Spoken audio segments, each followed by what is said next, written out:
people first and jailing poor people instead. That ain't right. That ain't right. He recently claimed on Fox News, right, that Austin has to forfeit the right to democracy after we voted to end the automatic license plate readers. Who thinks who thinks this is okay? It ain't right. He publicly called. This is horrendous. So he publicly called for recent public hangings to come back. Right? It's horrendous. These are policies rooted in hate and fear and anger, right? Not love, not care, not compassion, not to get things people off the street, not solutions that really work. But one thing we know is that billionaires have money, right? But we have people, right? And there's more of us than there is of them. And we're going to have to build a movement across this country of millions to get them to pay their fair share. I'm going to go Eli back to the thing.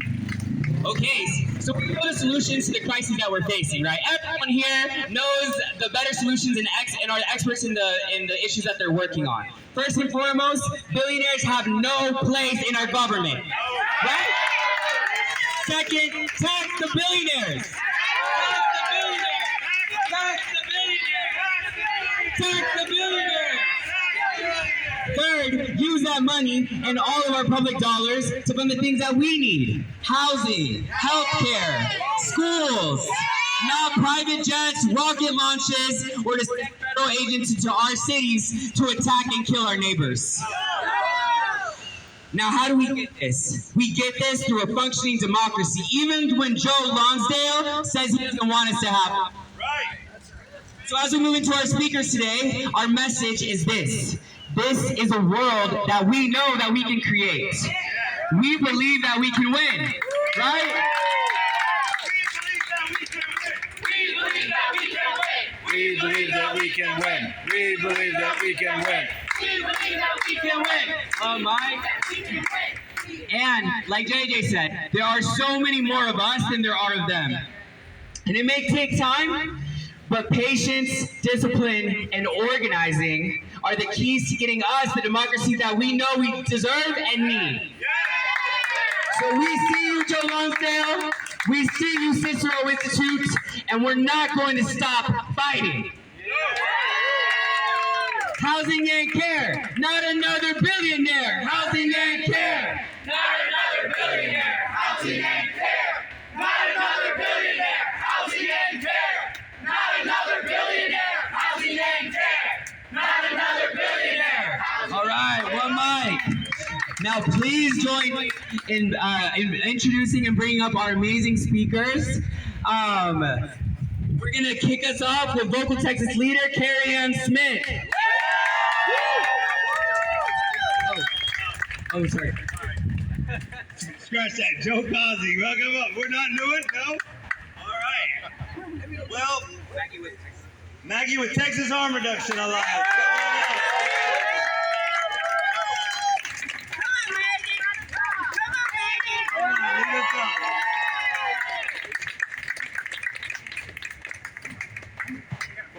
Hello, everyone. So, my name is Maggie with Texas Harm Reduction Alliance. Hi. So, let's talk about Joe Lonsdale. He moved here from San Francisco. He's a billionaire. He's the co-founder of Palantir, the surveillance company. He manages over $2.5 billion in venture capital. And in 2020, he moved here to Austin, to our city, and he brought his think tank, the Cicero Institute. And since then, he's been really busy. He's lobbied lawmakers in 15 states to criminalize sleeping outside. He helped write legal briefs that went to the Supreme Court and won, giving the city's rights to sweep encampments, even when no shelter is available. His template legislation has passed in 8 states. Florida calls it a homelessness revolution, and Joe Lonsdale calls that a victory. But because of this legislation, people are dying. And right here in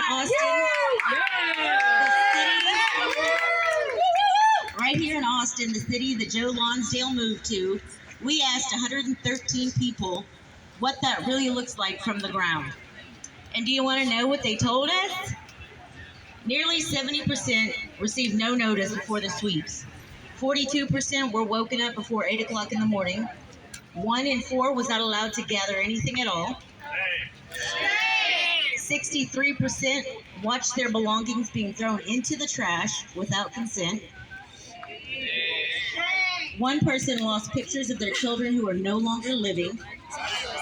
Another person lost insulin, lithium, and court documents. Another person said, quote, DPS came in at 8 a.m. saying this is a raid.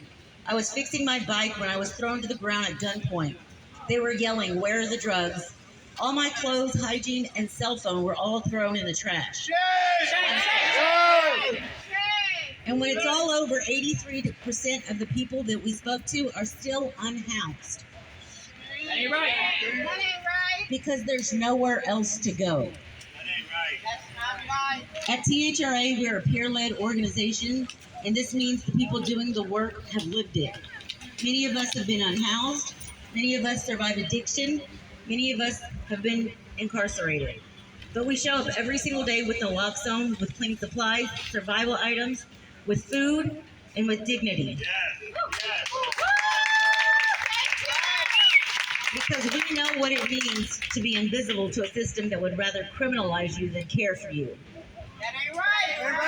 And every time a sweep happens, we have to start over. Our outreach workers lose people that they've spent months building trust with. The naloxone we've distributed gets discarded. The IDs that connect someone to housing, to an application, to benefits, or to their doctor are also gone.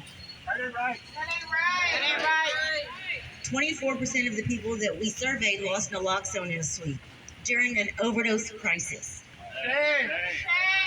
The city's public health goals are being undermined by these operations. Joe Lonsdale calls this compassion. His template legislation calls it accountability. But one of the people that we talked to said it very plainly. He said, quote, all they're doing is making the homeless more homeless. We can't get jobs if they keep taking our stuff. Unquote. Another person asked a question that should be on every elected official's desk. Quote, where do you want us to go? If we can't go under the bridges, we can't go into the woods, if we can't go into the streets, and we can't go into the air, where do they want us to go? Unquote. The Cicero Institute doesn't have an answer to these questions. They only have a template.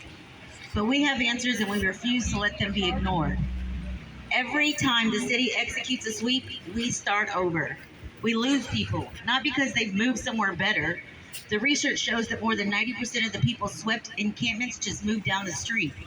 We lose them because the sweep destroys the trust that we've spent months building.